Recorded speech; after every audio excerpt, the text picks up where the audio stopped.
You see this? This isn't a parking lot. This is a dealership. And every single one of those cars, sitting, rotting, gathering bird droppings and broken dreams.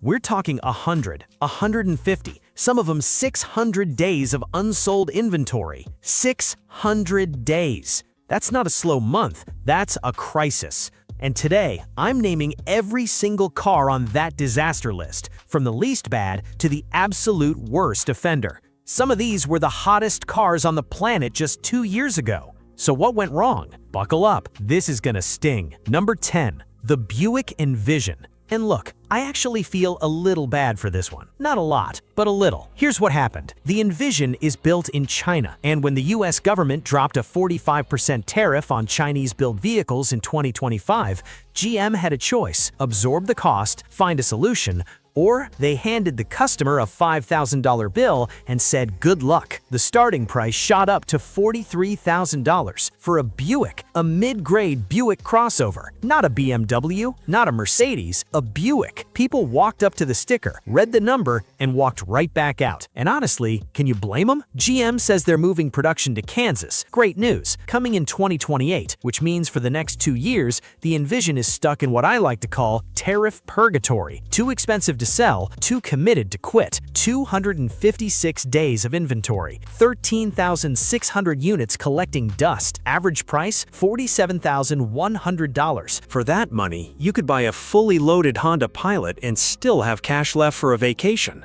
Number 9, the Jeep Grand Cherokee L. And this is where we start talking about a company that looked at the market, looked at their customers, and said, nah, we're gonna keep raising prices anyway. That company is Stellantis, and they are everywhere on this list. Spoiler alert, the Grand Cherokee L is pushing $50,000 plus. $50,000 for a 3-row Jeep that is going up against the Kia Telluride, the Hyundai Palisade, and the Toyota Sequoia, all of which are more refined, better reviewed, and carry stronger reliability reputations. And then, and this is the part that kills me, owners are reporting infotainment screens just failing. On a $50,000 vehicle, the screen just dies. Add in dealerships with mysterious fees, service wait times measured in geological time, and a brand that's been coasting on the word Jeep for a decade, and you get 278 days of supply and over 7,300 units that buyers are actively choosing to ignore. Average transaction price, $50,500, for which you could also buy a base Porsche Macan. Just saying.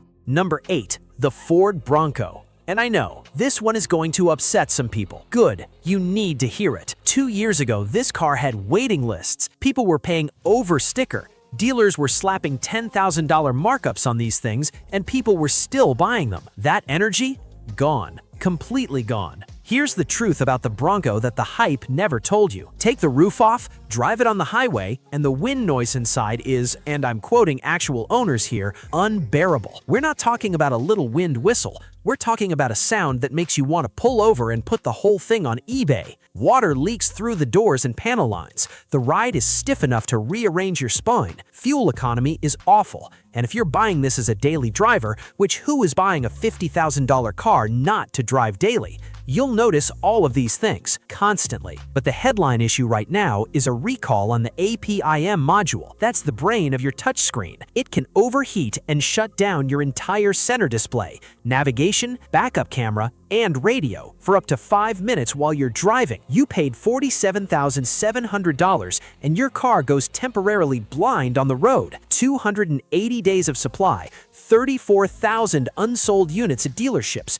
That is not a slow sales month. That is a warehouse situation. Average price, $47,700. Number 7, the new Dodge Charger. And this one is genuinely painful to watch because the old Charger was a legend. Loud, brash, ridiculous, impractical, and people loved it for exactly those reasons. So what did Dodge do with the relaunch? They killed the V8. Gone. Replaced with a twin-turbo inline-6, which on paper makes more power and in reality makes zero of the sounds and feelings that Dodge fans were actually buying the car for.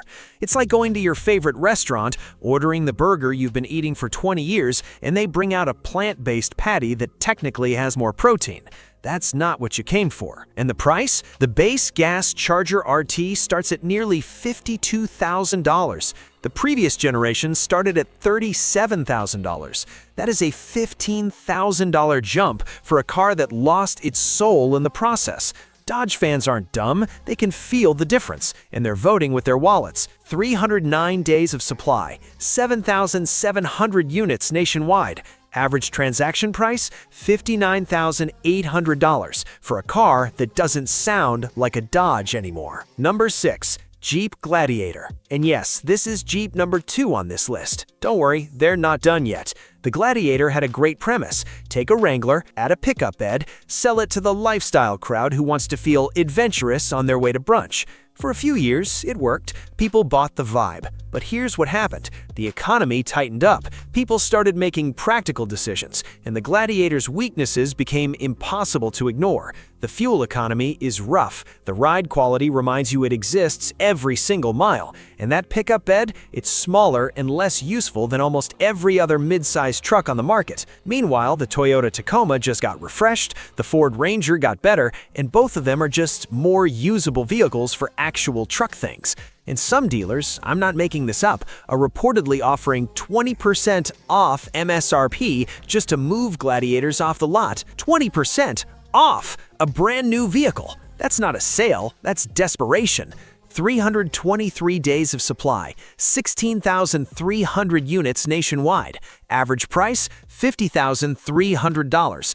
Number 5. The Chevrolet Blazer EV. And this is a car that was controversial before it even sold its first unit, because GM looked at the EV market and decided that what customers really wanted, what people were desperately crying out for, was to remove Apple CarPlay. They removed CarPlay and replaced it with a native Google-based system that owners have called, and these are real quotes, utter trash. Frozen screens, rear cameras that blue screen, cars that don't shut off properly when you get out. There was a full stop sale order in 2024 to fix these issues, and based on 2026 owner reports, they're still there. There's also an active recall on the parking brake wiring harness. It can cause the brake to either engage when you don't want it to, or fail to engage when you do. Both of those are bad. Both of those are very, very bad.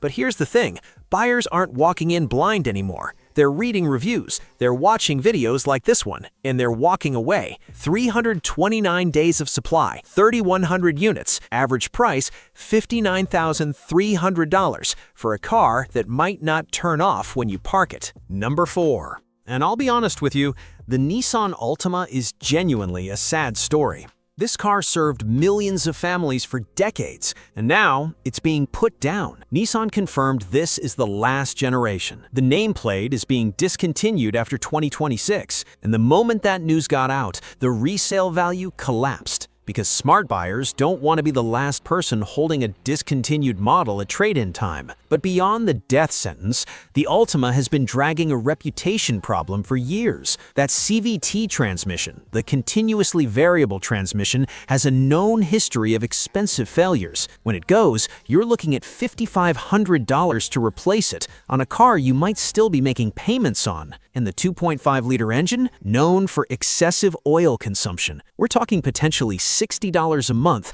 every month, just in oil top-ups. $60 a month in oil on a car you already own. That should be illegal. 357 days of supply, just over 1,100 units, average price $30,900. Buy a Camry instead. I'm begging you. Number 3, and yes, another Jeep. The regular Grand Cherokee this time, not the L. 2 separate Jeep models in the top 5 of the worst-selling cars in America. Let that sink in. The Grand Cherokee used to be Jeep's crown jewel, the sweet spot of their lineup. Capable, relatively affordable, genuinely good. And then, Stellantis got greedy. Prices crept up, then jumped. Average transaction is now over $47,000 for a mid-sized SUV that is going up against the Hyundai Santa Fe, the Kia Sorento, and the Toyota Highlander, all of which offer more reliability, more refinement, and less drama at the dealership. And the raw inventory number here is the largest on this entire list, 22,500 units, sitting at dealers right now. That's not a car with slow sales.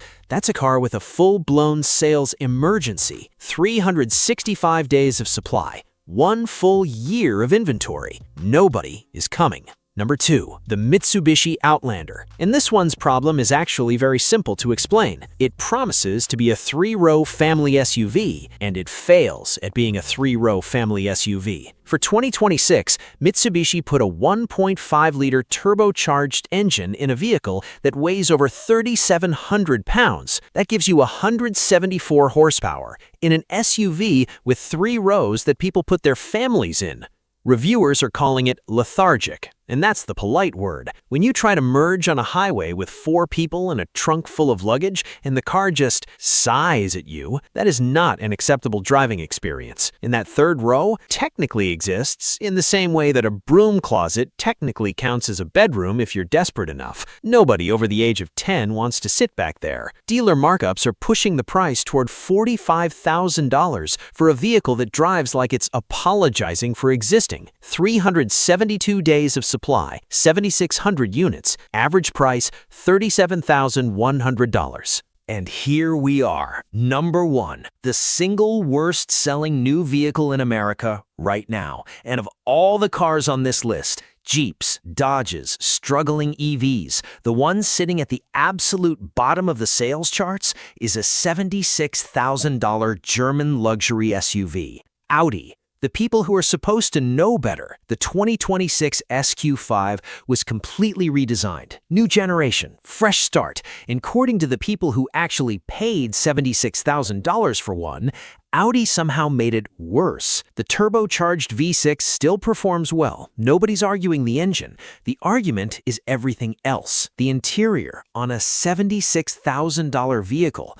Owners who loved the previous generation are describing the new one as, quote, cheap, piano black plastic everywhere. The kind of glossy, fingerprint magnetic scratch if you breathe on it material that you'd expect in a $25,000 car. And Audi moved the climate controls into the touchscreen, which means adjusting the temperature, something you do every 20 minutes in a car, requires you to take your eyes off the road and dig through a menu on a $76,000 car in 2026. Then there are the software bugs. The MMI system randomly mutes itself mid-drive like it's ignoring you. Navigation shows the route but stops giving voice directions. Harsh gear changes in dynamic mode that shouldn't exist at this price point. These are $76,000 problems. It's $76,000. Your car should not have bugs. It's $76,000. Your car should not have cheap plastic.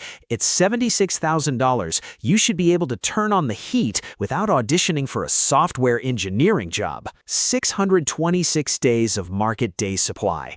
Nearly 2 full years of inventory, unsold. That is the most damning number on this entire list, and it belongs to a car that costs more than everything else on it. So there it is, 10 cars that buyers in 2026 are refusing to touch, with real inventory data, real prices, and real reasons. Some of these brands are going to figure it out. Some of them won't, but the market has spoken, and it is saying, price us fairly, build quality products, and don't take our money for granted. If you found this useful, smash the like button. It genuinely helps more people see this before they make a $50,000 mistake. Subscribe for more data-driven content every week. And if you're shopping for a car right now, go look at the cars that are selling, because there's usually a reason for both lists. See you in the next one.